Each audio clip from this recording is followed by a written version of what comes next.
Cardinals come in with plus 190 odds to win the division. Even when the Cardinals seem down and out, they always find a way to make their presence felt in the division, using a 17-game win streak last year to help them grab a wild card spot before losing to the Dodgers. Their manager didn't make it. They have a new one now. How do you like the Cards' chances to build on last year's late run and maybe be a little more consistent in 2022, Matt?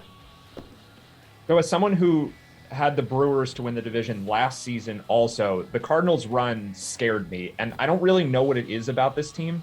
Like, if you look at their roster top to bottom, it's just not that good of a roster. And I don't really know how they managed to pull that off and get themselves in the hunt.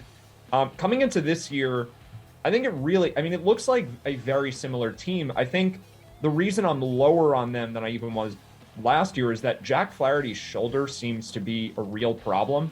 And for all that Adam Wainwright is, this is probably their best pitcher in Flaherty. So that's a really big deal for this team. I do think they're a pretty good offense, but this is not a pitching staff that I'm especially worried about. Their bullpen was problematic for a lot of last year too. So I think they'll be okay, but I'm not really worried about them overtaking the Brewers for the division this year.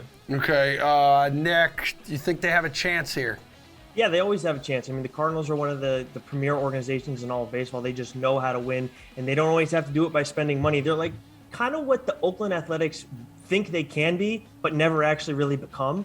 But it is weird to see Oliver Marmol take over, and he's like 35 years old when Wainwright's 40 years old, I believe, yeah, he is. coming into the season. So a little odd. But still, it doesn't matter who's in the manager seat. This team always is going to contend. I still like the Brewers more than them to win the division. But when I look at their win total at 84.5, minus 110, I like that one a lot too. Of course, two teams in that division winning 90-plus games last year. You still have Goldschmidt, Arenado, O'Neill, Carlson, Edman. And yes, the Flaherty and Reyes injuries are problematic. You added Steven Matz, which we'll see how that works out. You're not getting that luxury of no DH in the NL this year. But I still like them to at least get 85 wins this season.